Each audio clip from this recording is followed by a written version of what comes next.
오늘 성경 본문 말씀을 우리가 이해하기 위해서는 사실 이 느헤미야서에서 말하는 이 본문을 이해하기 위해서는 역사적인 배경을 이해하지 않고는 역사적인 배경을 우리가 알지 않고는 이해하기 힘들기 때문에 역사적인 배경에 대해서 먼저 알아가는 것이 중요합니다.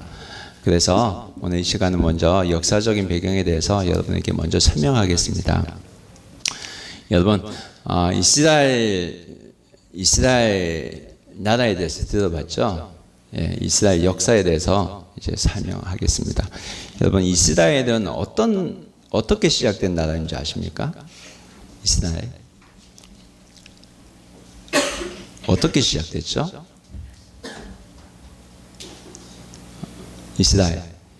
이스라엘의 선조하면 누구죠? 네? 누구? 맞아요. 아브라함. 아브라함 이야기가 어디에 나옵니까? 창세기 나오죠. 창세기 12장에 나옵니다. 근데 이 아브라함은 우리가 어떤 사람이라고 불러요? 어떤 사람이라고 부르죠? 믿음의 사람, 믿음의 조상이라고 부르죠. 그래서 믿음의 조상 아브라함으로부터 시작된 민족이 사실 이스라엘 민족입니다.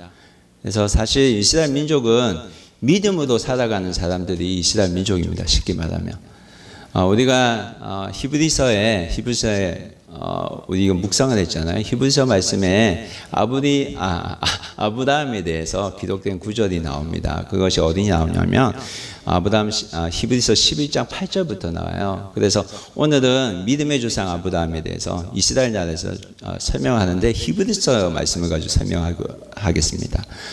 우리 히브리서 11장 8절에 나오는 말씀 한번 다 같이 읽어볼게요. 시작.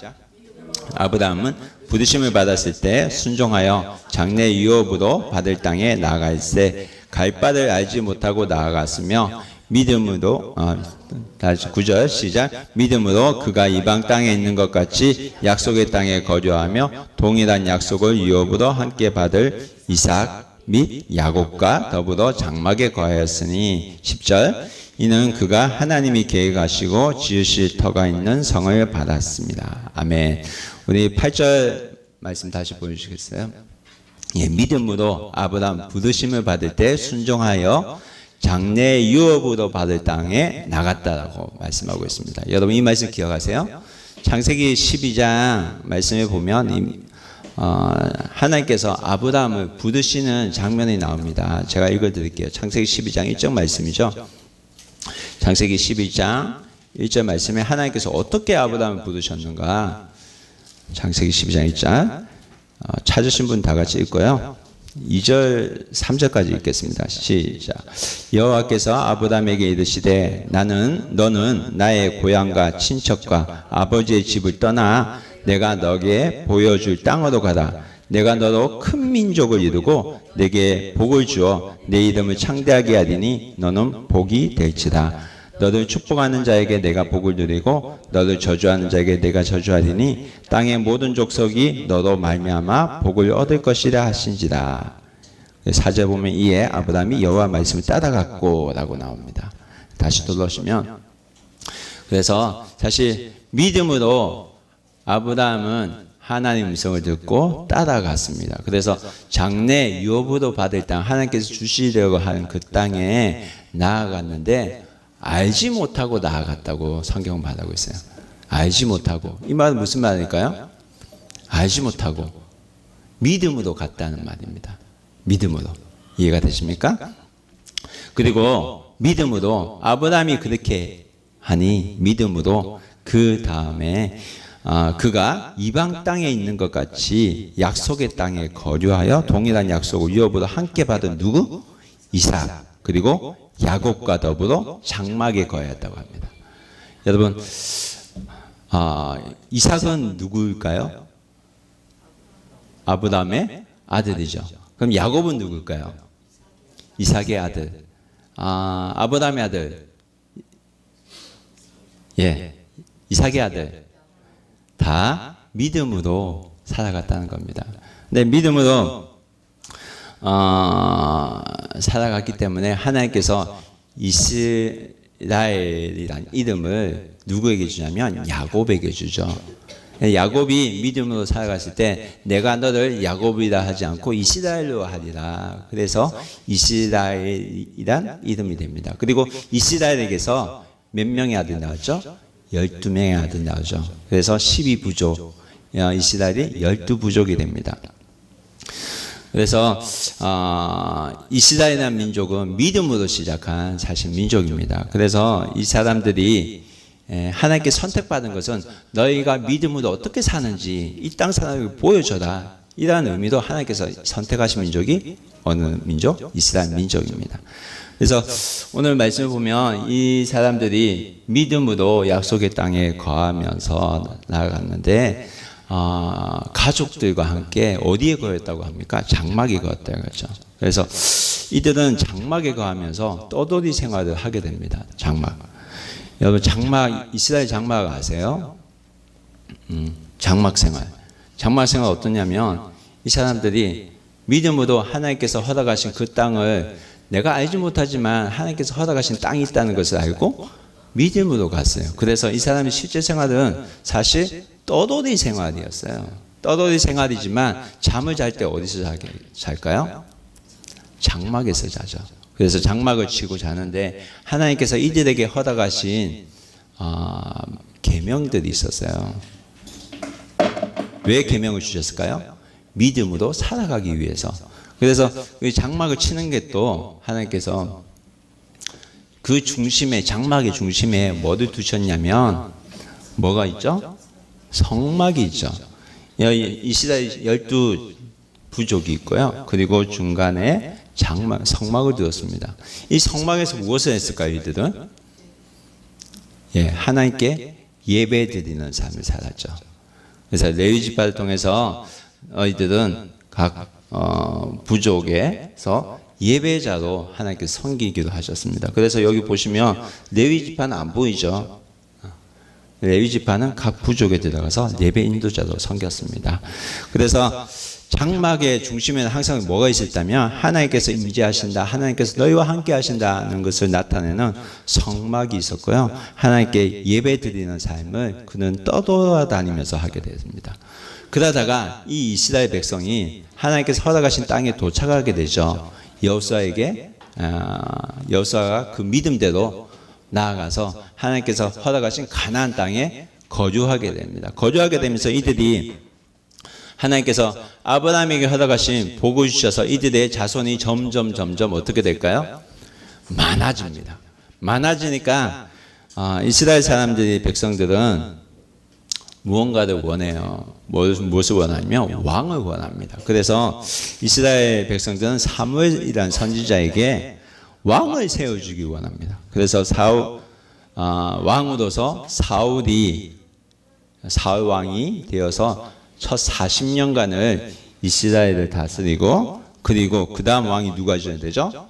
다윗 왕이 되면서 40년을 다스리고, 그 다음 왕이 누가 되죠? 여러분 아는 솔로몬 왕이 돼서 40년간을 통치하면서 이스라엘은 점점 강한 나라가 됩니다. 그래서 점점 큰 나라가 되죠. 다윗의 때는 엄청난 큰 땅덩이를 가진 나라가 됩니다. 하나님께서 복을 주셨죠. 왜 복을 주셨을까요? 믿음대로 살았기 때문에. 믿음대로 살으니까 하나님께서 축복하셔서 큰 나라를 가지게 하십니다. 그런데 이 하나님께서 하나님께 예배드리는 모습이 어디서 있었죠? 성막에 있었죠. 그래서 이 모습이 계속해서 이어지는데 다윗의 왕 때까지는 장막에서 예배를 드렸어요. 근데 솔로몬 왕 때는 다윗이 어떤 소원을 가졌냐면 하나님, 내가 하나님의 성전을 짓도록 도와주세요. 그런데 하나님께서 다윗의 소원을 들어주지 않죠.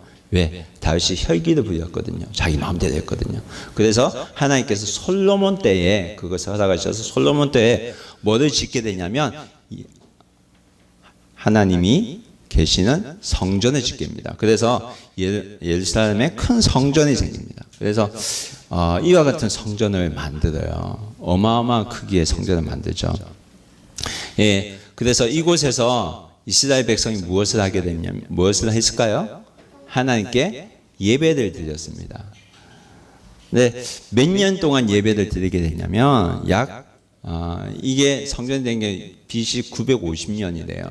근데 이스라엘이 망할 때가 586년이니까 몇 년이죠? 약 400년 동안이죠. 약 400년 동안 364년입니까? 그 동안 이스라엘 백성들이 이 예루살렘 성전에서 예배드리는 제사를 드리는 일을 하게 됩니다. 이것이 예루살렘 성전입니다.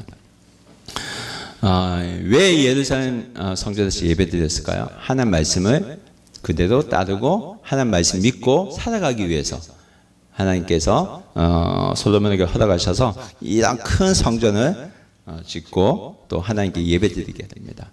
근데 여러분 이스라엘 백성이 하나님 말씀을 따라 살기 위해서 하나님께서 이스라엘 백성에게 준 계명이 있어요. 모세 때부터 준 계명. 여러분 아십니까? 그거 무슨 계명이라고 하죠? 십계명이죠. 십계명 여러분 기억하세요? 첫째는 나 외에 다른 신을 섬기지 말라. 둘째는 우상을 만들어 절하지 말라. 셋째는 여호와 이름을 망령되이 걷지 말라. 무슨 말이냐면 우리 입술을 좀 깨끗하게 쓰란 말이에요. 욕하지 말고. 그리고 넷째는 안식일을 기억하여 거룩하게 지키라.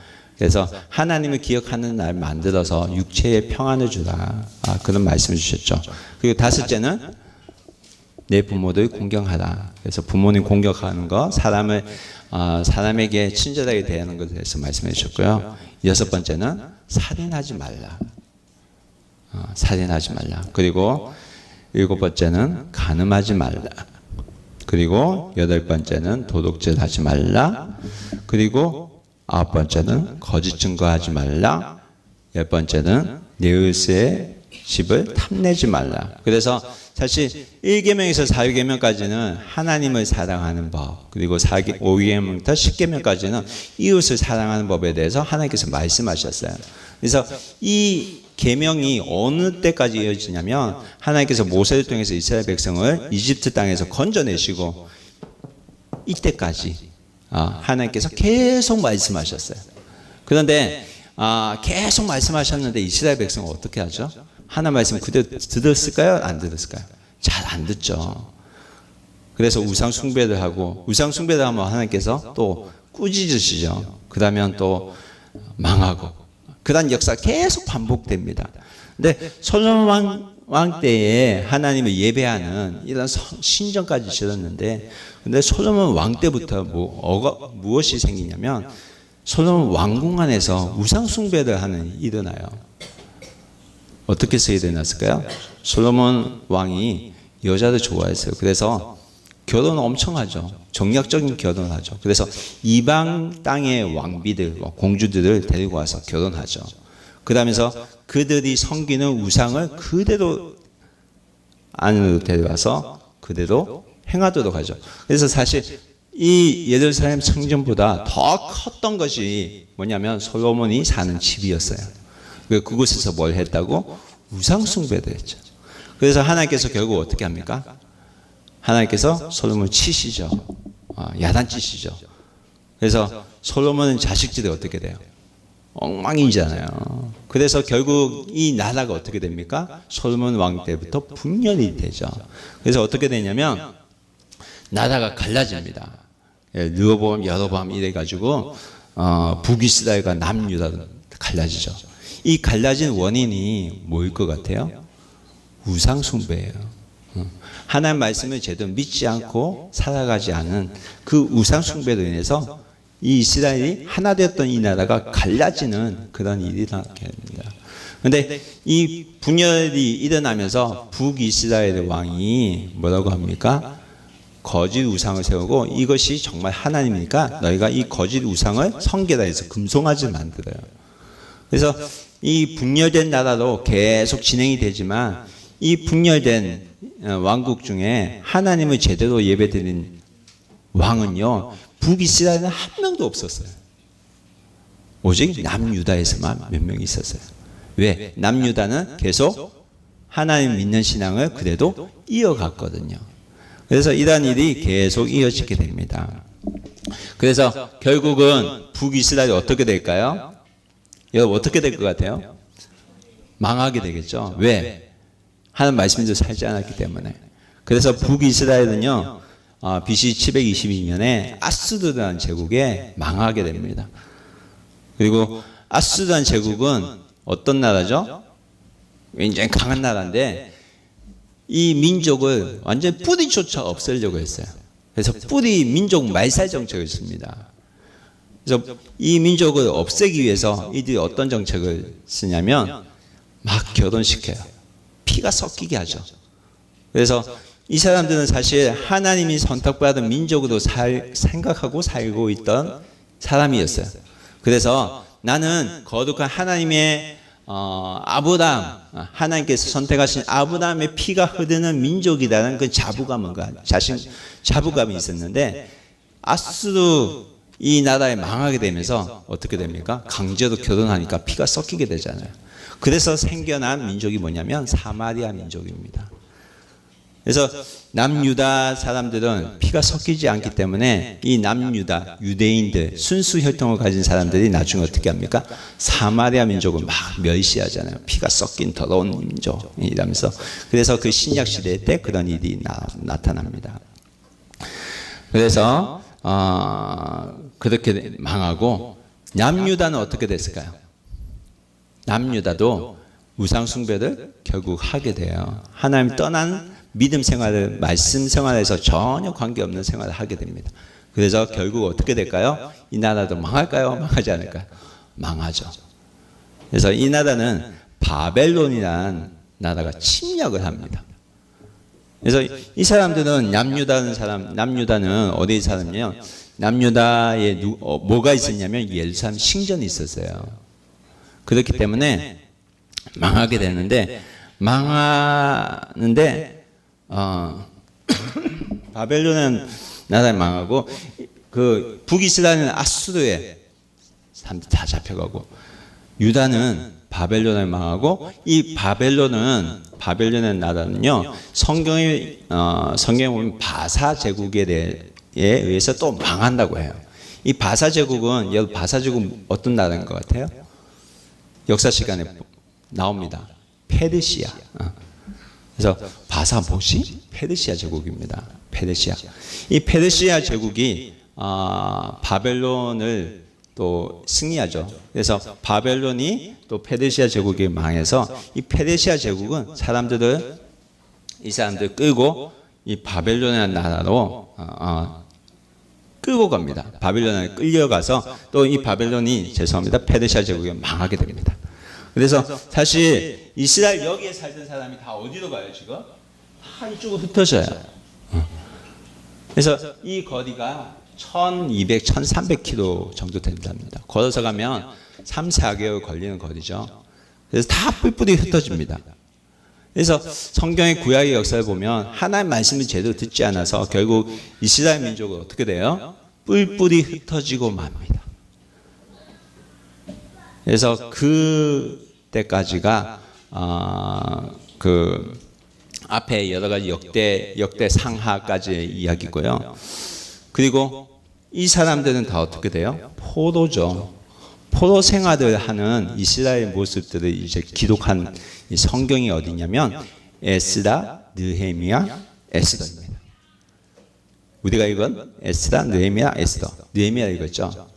그래서 이 포로로 되었는데 하나님께서 선지자를 통해서 하나님께서 어떤 예언을 하셨냐면 하나님께서 이들을 또 그대로 두셨을까요? 불쌍히 여기시죠. 긍휼히 여기시죠. 우리 그렇잖아요. 우리 자녀들이 나쁜 짓 해도 야단치고 계속 야단치나요? 아니죠. 또 용서해주고 잘해라 이렇게 키우잖아요. 하나님께서도 이스라엘 백성이 한 우상을 숭배하고 또 하나님 떠났지만 이들을 불쌍히 여기셔서 돌아와라 이런 기회를 주셨어요. 그래서 하나님께서 선지자들을 통해서 어떤 예언을 주시냐면 너희가 70년 동안 포로 생활을 하리라. 그래서 70년 동안 이들이 포로 생활을 마치면서 이들이 다시 어떻게 될까요? 예루살렘 성에 돌아오는 일을 하게 하십니다. 근데 그 돌아오는 일들이 세 번에 걸쳐 거치는데 예루살렘 돌아오는 일이 세 번에 걸쳐 일어나는데 이것을 세 번에 걸쳐 일어나는데 이것이 포도 기환이라고 합니다. 앞에 보여주세요. 그래서 에스더, 느헤미야, 에스더서를 보면 이제 포도되었던 이스라엘이 다시 어디로 예루살렘으로 돌아오는 일을 기록한 것입니다. 그래서 오늘 그래서 에스더, 느헤미야, 에스더 이렇게 가는데 1차 귀환이 에스더고요, 2차 귀환이 에스라고 3차 귀환이 느헤미야입니다. 그래서 순서는 반대로 되어 있지만 역사적인 순서는 거꾸로 에스더, 에스라, 느헤미야. 그래서 2차, 2차, 3차 이렇게 포도가 귀환되는데 몇 년 동안 일어나냐면 90년 동안, 약 90년 동안 이 포도 귀환이 일어납니다. 그래서 1차 귀환이 일어났던 것이 에스더고요. 에스더는 여러분 아시면 알겠지만 왕비입니다. 왕비라서 왕비를 통해서 그 스룹바벨과 예수란 대제사장을 통해서 이들을 귀환시키는 그런 일이 일어납니다. 2차 귀환은 에스라의 주도로 이루어집니다. 그래서 묵상지 보면 우리 느헤미야 다음에 에스라가 나오는데 다 연결된 사건이기 때문에 일어납니다. 그래서 2차 귀환은 에스라에 의해서 에스라의 주도하에서 일어나고 이 에스라는요 어떤 사람이냐면 제사장입니다. 제사장. 하나님께 뭐 하는 사람? 예배를 인도하고 예배드리는 사람이죠. 그리고 3차 귀환은 에스라가 있고 난 다음에 14년이 지난 해. 그러니까 에스라하고 동일 시대의 사람이죠. 근데 3차 귀환이 느헤미야인데 이 동일한 14년이 지난 이때에 느헤미야의 주도로 일어나는 겁니다. 그래서 3차 포도 귀환을 기록한 그 부분이 내용이 느헤미야서입니다. 여러분 이해가 되셨죠? 이해가 되셨죠? 근데 2차 포도들이 사실 돌아오면서 이스라엘 사람들은 무엇을 하냐면 예루살렘 성을 짓기 시작해요. 1차부터. 그래서 1차 귀환에서는 스룹바벨로에서 예루살렘 성을 짓고 2차 포도들이 돌아오면서 예루살렘 성을 다시 짓기 시작하지만 예루살렘 성전을 건축하는 것이 이제 페르시아에 대해서 반역하기 위한 것이라는 소문이 쫙 납니다. 그렇기 때문에 페르시아에 의해서 이 공사가 다시 중단이 돼요. 그러면서 다시 예루살렘 무너지죠. 그래서 이 소식을 누가 듣게 되냐면 느헤미야가 듣게 됩니다. 그게 오늘 말씀이에요. 그래서 느헤미야가 이 소식을 접하고 울면서 하나님께 기도하고 아닥사스다 왕에게 호소하여서 예루살렘 성벽을 다시 세워도 된다는 허락을 받아서 방해를 극복하고 느헤미야가 52일이라는 아주 짧은 기간 동안에 성벽을 다시 세우게 되는 것이 느헤미야서의 이야기입니다. 근데 저는 느헤미야서를 굉장히 좋아해요. 왜 좋아하는 줄 아세요? 왜냐하면 느헤미야는 여러분 일반 성도이기 때문입니다. 오늘날로 말하면 1차 귀환 때 스룹바벨과 예수와 대제사장에 의해서 일어나요. 하나님을 섬기는 사람이죠. 2차 귀환 때는 에스라라는 제사장을 통해서 또 하나님을 섬기는 사람이에요. 근데 3차 귀환은 누구냐면 느헤미야예요. 느헤미야는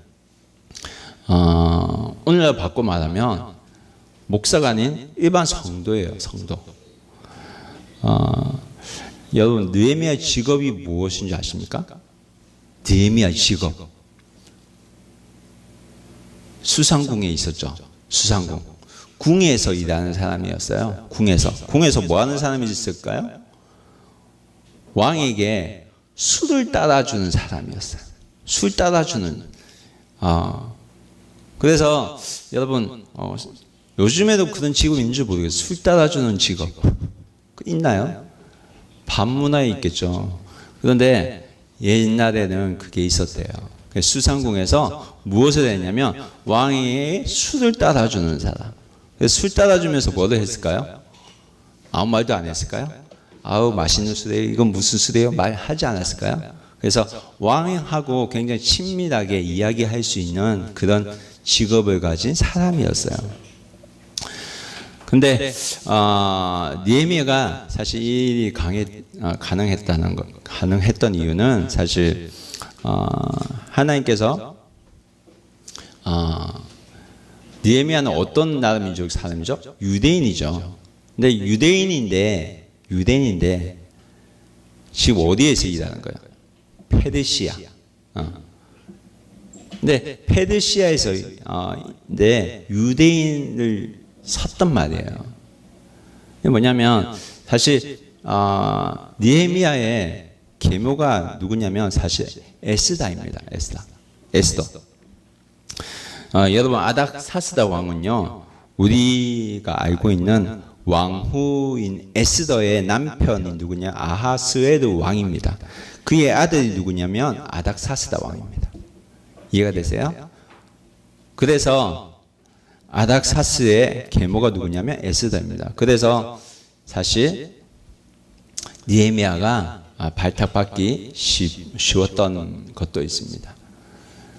유대인을 잘 받을 수 있었던 계기가 된 것이 에스더 덕분이기도 합니다. 그래서 사실 하나님께서 이 하나님의 백성들을 하나님의 땅으로 다시 부르시는데 그 일을 누구를 통해서 하시냐면 일반 성도인, 일반 직업을 가진 느헤미야를 통해서 하신다는 거예요. 그리고 느헤미야는 앞에 사람들이 못했던 일들이 단 50일 만에 해내는 그런 일을 감당합니다. 얼마나 멋있어요. 저는 이런 사람이 일본에도 많이 나와야 되고요, 한국에서도 많이 나와야 된다고 생각합니다. 이제 하나님께서 느헤미야를 통해서 어떤 일을 하시냐면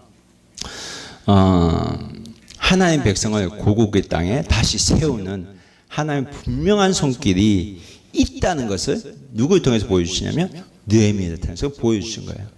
그래서 느헤미야를 통해서 하나님 살아계시고 정말 하나님께서 약속하신 것을 이루어 가신다는 것을 누구를 통해서? 느헤미야를 통해서 이루어 주십니다. 그래서 느헤미야 1장을 보면 느헤미야가 무너진 예루살렘 성전에 대해서 관심을 가지면서 어떻게 되었는지 그 개인사에 대해서 느헤미야 1장에 소개하고 있는 것입니다. 그래서 우리가 느헤미야 말씀을 읽어보면요, 이렇습니다. 1장 1절 읽어볼게요. 시작. 하가랴 아들 느헤미야 말이라. 아닥사스다 왕 제20년 기스월에 내가 수상궁에 있는데, 그래서 이 수상궁에 있는 느헤미야를 하나님께서 들어서십니다. 비록 믿음을 저버린 이스라엘이지만 하나님께서 또 그들을 징계하기 위해서 강대국을 쓰셔서 바벨론, 바사, 페르시아 제국을 사용하시지만 하나님께서 선택하신 백성은 끝까지 인도하신다는 것을 누구를 통해서? 느헤미야를 통해서 보여주신 겁니다. 근데 자신은 이 수상궁에 있는데 이 사람은 어떤 사람이냐, 자신에 대해서 소개를 하는데요. 2절에 앞에 잠시만요. 자, 하가랴 아들 느헤미야 말이래요. 하가랴. 여러분 하가랴라는 말 들어봤어요?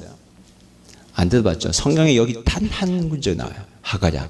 이 사람은 뭐냐면 사실은 별로 유명하지도 않은 가문 출신의 사람이래요. 유대민족은 원래 자신이 어떤 선조가 있으면 그 누구의 아들 막 이렇게 자랑을 해요. 난 누구의 아들입니다 이런 말이에요. 그런데 하가랴는 느헤미야는 단지 자기 부모 하가랴의 아들 이란 말밖에 표시 안 해요. 이 말은 뭐냐면 나는 유명한 가문의 출신이 아니라는 거예요. 그런 사람을 하나님께서 쓰시면 어떻게 된다고요? 이스라엘이 다시 돌아온 역사가 일어나는 것을 하나님 보여주시는 겁니다. 그래서 2절에 보면 하나니라 그의 동생이 있는데 그의 동생이 누굽니까? 하나니가 나오죠. 읽어볼게요. 내 형제들 가운데 하나인 하나니가 두어 사람과 함께 유다에서 내게 이르렀기도 내가 그 사로잡힘을 면하고 남아있는 유다와 예루살렘 사람의 형편을 묻은즉. 이 이야기 이제 이해가 되시는지 모르겠는데 내 형제들 가운데 하나인 느헤미야 동생인 것 같아요. 그렇죠? 이 하나니가 어디에 갔다고요? 유다에 갔다고 하죠. 이 말은 뭐냐면 이 동생은 2차 포로 귀환 때 따라갔다는 말이에요. 그렇죠? 14년 전에 따라가서 거기서 무엇을 봤습니까?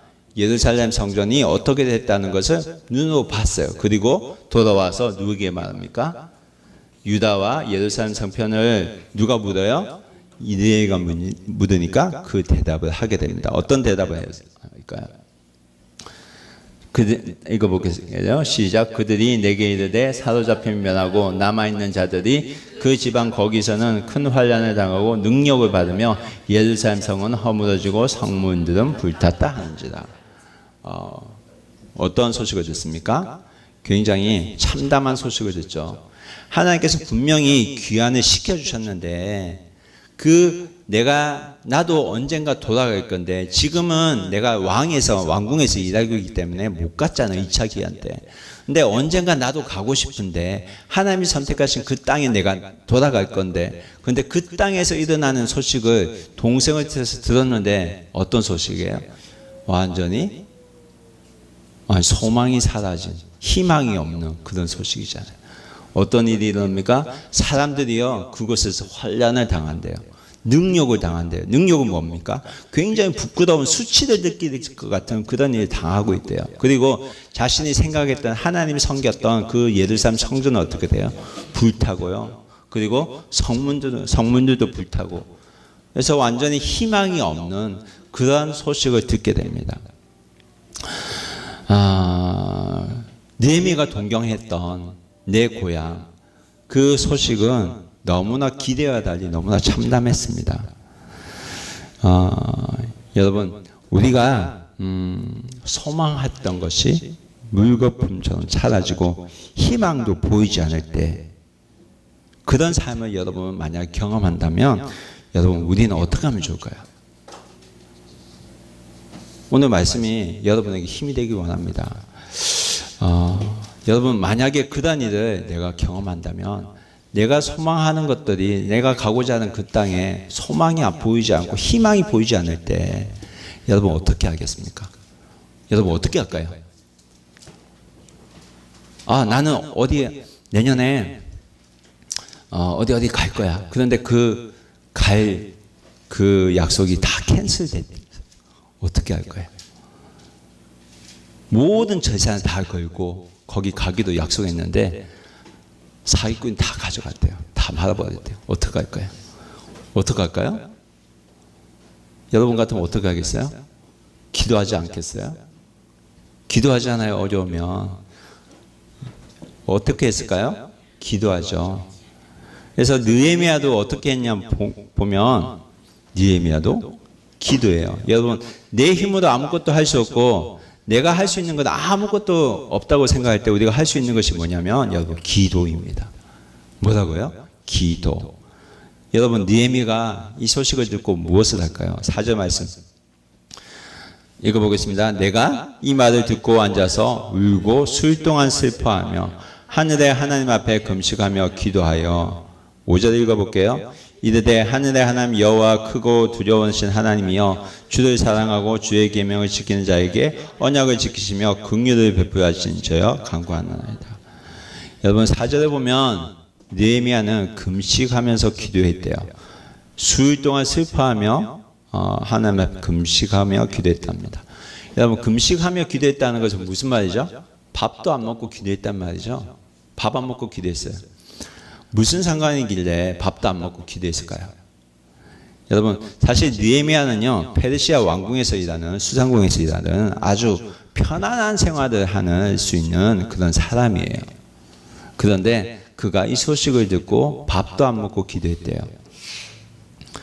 여러분 그의 관심은 어디에 있었다는 겁니까? 그의 관심이 이스라엘에게 있었다는 겁니다. 그의 관심은 자신이 먹고 사는 의식주에 관심이 있었던 것이 아니라 그의 관심은, 느헤미야의 관심은 예루살렘에 있었다는 겁니다. 이 말은 하나님의 백성이 원래의 삶으로 돌아오는 것에 있었다는 겁니다. 그래서 느헤미야는 사실 기도했는데 자신의 소원을 말하는 기도가 아니라 5절에 보면 느헤미야는 하나님의 언약, 약속에 의지해서 지금 기도하고 있는 거예요. 그래서 하나님의 하나님, 하늘의 하나님 여호와 크고 두려우신 하나님이여 주를 사랑하고 주의 계명을 지키는 자에게는 하나님께서 뭐 하신다고요? 언약을 지키시고 긍휼을 베푸시는 하나님, 약속을 이루시는 하나님, 약속대로 우리를 불쌍히 여겨주시는 하나님, 그 하나님께서 허락하신 말씀에 의지해서 지금 뭐 하고 있습니까? 기도하고 있어요. 다시 말하면 하나님 말씀대로 다시 사는 사람에게는 하나님께서 약속하신 말씀대로 다시 용서해 주지 않습니까? 다시 축복해 주지 않습니까? 하는 하나님 말씀을 붙들고, 읽었던 말씀을 붙들고 지금 기도하는 거예요. 그래서 여러분, 느헤미야는 지금 하나님 말씀에 의지해서 기도하고 있는 것입니다. 여러분, 우리가 무엇을 해야 될까? 희망이 사라져서 어떻게 살아야 될지 모를 때 내가 할 수 있는 게 기도예요. 그런데 힘이 있는 기도는 뭐냐면 여러분, 말씀 붙들고 기도하는 기도입니다. 내가 읽었던 하나님께서 주신 말씀을 기억하고 그 말씀 붙들고 나아가는 기도 하나님께서 들어주십니다. 여러분, 말씀을 보면 무엇이 보이기 시작한 줄 아세요? 말씀을 읽으면, 우리 말씀 묵상하면 무엇이 보이실까요? 내 자신의 모습이 보여지고요, 하나님의 모습 보여집니다. 그리고 내 자신의 부족한 모습이 하나님 모습에 비추어서 보여지고요, 그리고 그뿐만 아니라 사실은 다른 사람의 결점도 보여지기 시작합니다. 정말이에요. 하나님 앞에 이 사람이 바로 살고 있는지 아닌지 그런 판단을 할 수 있게 됩니다. 말씀을 읽으면요, 그런 판단을 하게 돼요. 그래서 누군 저렇게 살면 안 되는데 이 생각이 막 나요. 그래서 우리가 그렇게 되면요, 남의 잘못이 보이면 흔히 우리가 남을 판단하게 되죠. 그리고 남을 비판하게 됩니다. 근데 신약 시대 때 이러한 일을 아주 잘한 사람이 나와요. 누군지 아세요? 바리새인, 율법학자. 주로 바리새인들이 하는 말씀을 잘 알았기 때문에, 율법학자들이 잘 알았기 때문에 그들은 이렇게 살았어요. 사람을 막 비판하면서 그렇게 살면 안 돼. 그래서 예수님께서 뭐라 합니까? 이들을 자주 꾸짖습니다. 너가 그렇게 살면 안 돼. 너 마음에 사랑은 있니? 이런 말씀하시죠. 여러분, 느헤미야는 어떻게 했을까요? 하나님 말씀에 비추어서 자신의 모습을 보이고 남의 잘못도 보여요. 그랬을 때 느헤미야는 어떻게 했을까요? 오늘 6절 말씀 한 개 읽어보겠습니다. 6절 말씀 읽어보겠습니다. 시작. 이제 종이 주의 종된 이스라엘 자손을 위하여 주야로 기도하며 우리 주의 이스라엘 자손이 주께 범죄한 자들을 잡아가오니 주는 귀를 기울이사 눈을 여시사 종의 귀를 줍소. 나와 내 아버지의 집이 범죄하며. 지금 느헤미야는 어떤 기도를 하고 있죠? 죄를 고백하고 있죠. 확실하죠. 내가 잘못했습니다 하는 고백을 하고 있지만 누구의 죄를 또 고백하고 있습니까? 이스라엘의 죄를 고백하고, 내 죄도 고백하고 내 집안 사람이 범죄한 모든 죄를 다 고백하고 있어요. 느헤미야는 남의 죄가 보이면, 이스라엘 죄는 내 집안 사람의 죄가 보이면 그것을 내 것이냐 내 죄이냐 그대로 하나님 앞에 고백하고 있습니다. 이스라엘 백성이 다 이렇게 된 것은 다 무엇 때문이라는 겁니까? 하나님 앞에 범죄한 죄 때문이라는 겁니다. 어떤 죄일까요? 하나님을 믿는 믿음으로 살아야 되는데 말씀대로 살지 않고 이들이 어떻게 했습니까? 우상 숭배를 하죠. 그래서 7절에 이 말씀합니다. 우리 읽어보겠습니다. 시작. 주를 향하여 크게 악을 향하여 주께서 주의 종 모세에게 명하신 계명과 율례와 규례를 지키지 아니하였나이다. 원인이 뭡니까? 이스라엘이 이렇게 된 원인, 하나님 말씀대로 살지 않았다는 겁니다. 이 말은 하나님 말씀 모든 것이 아니라 알아도 하나님 말씀대로 살지 않았다는 겁니다. 하나님 말씀을 알아도 내가 믿지 않았다는 겁니다. 여러분, 내 인생이 왜 꼬였을까? 내 인생이 왜 꼬였지? 왜 꼬이기 시작하지? 하나님 말씀대로 살지 않았기 때문입니다. 왜 나는 잘 안 풀릴까? 하나님 말씀대로 살지 않았기 때문입니다. 왜 망하지? 왜 이렇게 되지? 하나님 말씀대로 살지 않았기 때문입니다. 여러분, 그럴 때 우리가 어떻게 하면 될까요? 어떻게 하면 될까요? 기도하면 되죠. 예미야는 어떻게 합니까? 기도하죠. 8절 말씀, 9절 말씀 읽어보겠습니다. 시작. 옛적에 주께서 주의 종 모세에게 명하여 이르시되 만일 너희가 범죄하면 내가 너희를 여러 나라 가운데 흩을 것이요 만일 내게로 돌아와 내 계명을 지켜야 명하면 너희가 쫓긴 자가 하늘 끝에 있을지라도 내가 거기로부터 그들을 모아 내 이름을 두려고 택한 곳에 돌아오게 하리라 하신 말씀을 이제 정컨대 기억하옵소서. 예. 느헤미야가 기도하는데 하나님 앞에 다시 간구하잖아요. 간구하는데 특징이 뭐죠? 다시 하나님 말씀 붙들고 기도하는 거죠. 뭐해? 그냥 기도하는 것이 아니라 하나님께서 약속하셨던 말씀, 너희가 범죄하면 내가 너희를 흩을 것이고 만일 내게 돌아 내 계명을 지켜 행하면 너희 쫓긴 자가 하늘 끝에 있을지라도 내가 그들을 다시 모아서 돌아오게 하리라 한 말씀을 의지해서 기도하고 있지 않습니까? 이 말씀은 여러분 레위기 26장, 신명기 29장 말씀에 기록된 말씀입니다. 느헤미야가 다시 한 것은 기도할 때에 하나님 말씀 붙들고 기도했습니다. 여러분, 힘 있는 기도는요, 여러분 말씀 붙들고 하는 기도입니다. 내가 다시 살려면요, 내 생활이 다시 하나님께서 기뻐하시는 생활, 하나님께서 축복하신 그 축복의 생활로 돌아가려면 어떻게 해야 됩니까? 말씀 붙들고 기도하면 돼요. 여러분 방금 읽었던 이 말씀 붙들고 기도하면 돼요. 느헤미야서 말씀 붙들고. 하나님께서 분명히 말씀하지 않으셨습니까? 여러분 말씀 붙들고 기도하면 뭐가 생깁니까? 뭐가 생길까요? 하나님 믿는 믿음이 내 마음 가운데 다시 생깁니다. 느헤미야가 지금 무엇을 하고 있냐면 말씀을 붙들고 믿음의 고백을 하려고 하는 것입니다. 그래서 10절 말씀에 읽어보겠습니다. 시작. 이들은 주께서 일찍이 큰 권능과 강한 손으로 구속하신 주의 종들이요 주의 백성입니다. 느헤미야가 지금 하고 있는 것이 뭐냐면 믿음의 고백을 하고 있는 겁니다. 어떤 믿음입니까? 하나님께서 큰 권능과 강한 손으로 누구를 구원했다고요? 이스라엘 백성 구원하지 않았습니까? 똑같이 하나님께서 큰 권능과 강한 손으로 누구를 구원한다고요?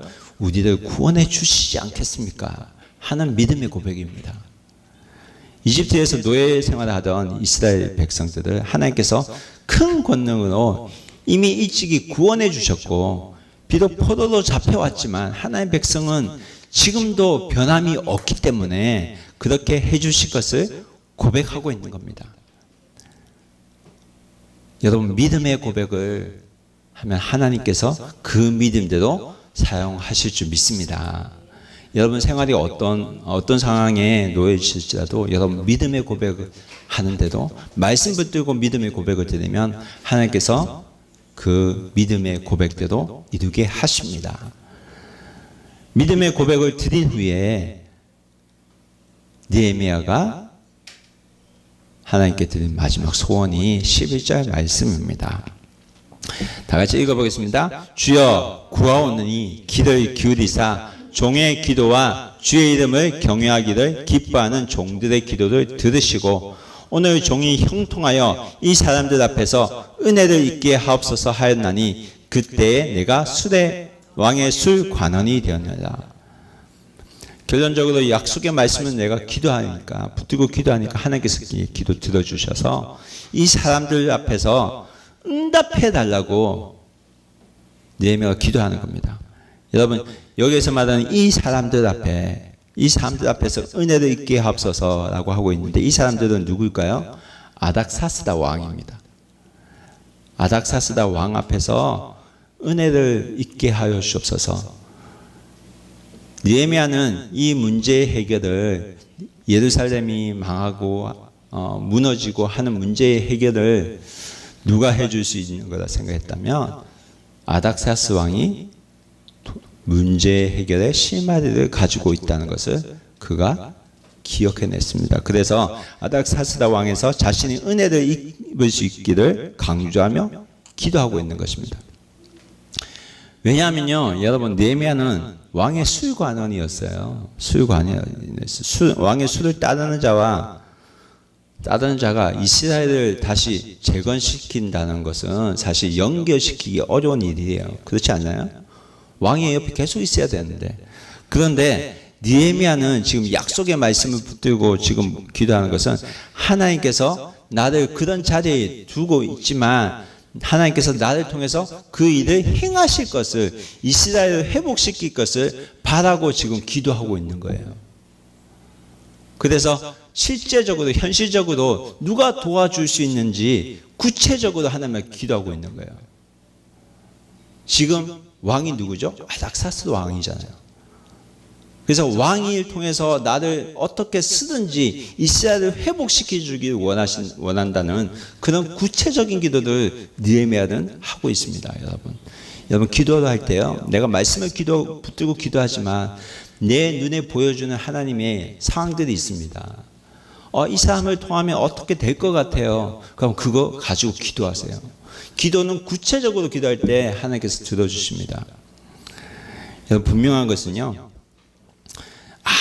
아무런 소망이 보이지 않는 곳이라 할지라도 하나님 말씀 붙들고 기도하면 하나님께서 은혜를 주신다는 사실입니다.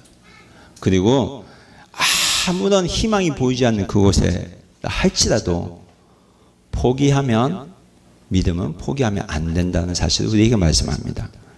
약속의 말씀을 붙들고요, 믿음의 기도를 드리면 하나님께서는 그 기도를 들어주신다는 겁니다. 여러분, 느헤미야가 드린 이 믿음의 기도에 대해서 하나님께서 어떻게 응답하시는지 대해서 느헤미야 2장부터 성경은 구체적으로 우리에게 소개를 합니다.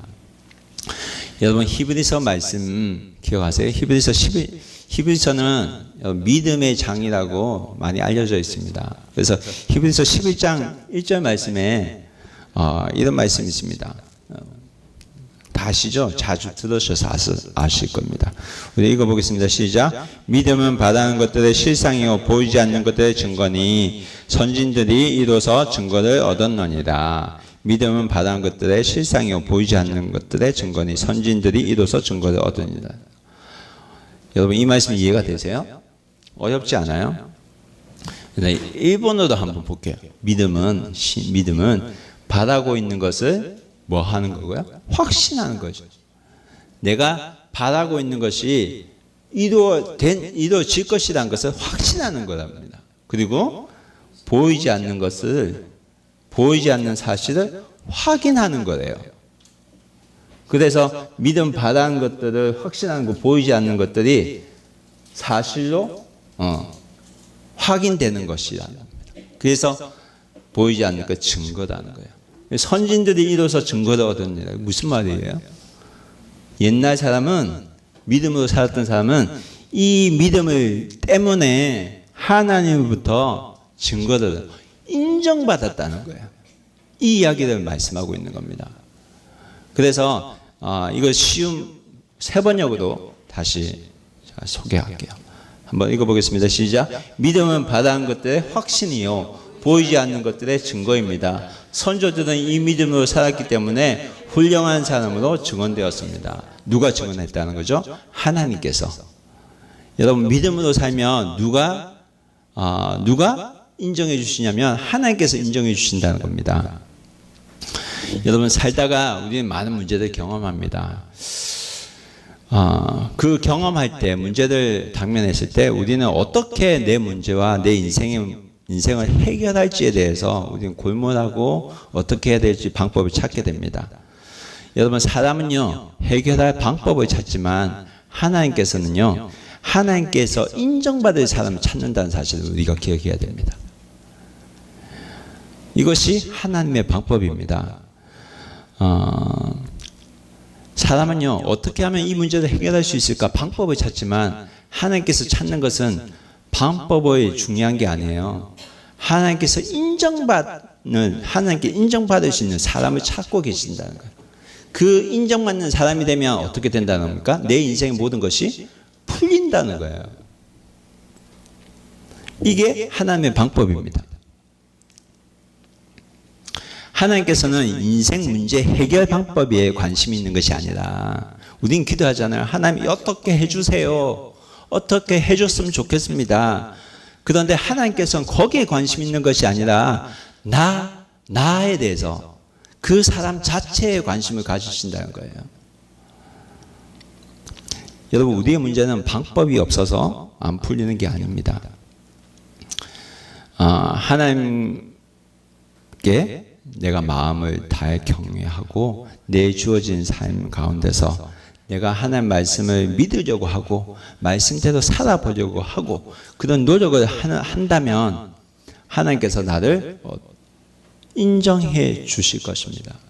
여러분, 하나님께서 나를 믿음의 사람으로 인정하면 그 어떤 자리에서도 하나님께서 나를 중요한 사람으로 세워간다는 사실입니다.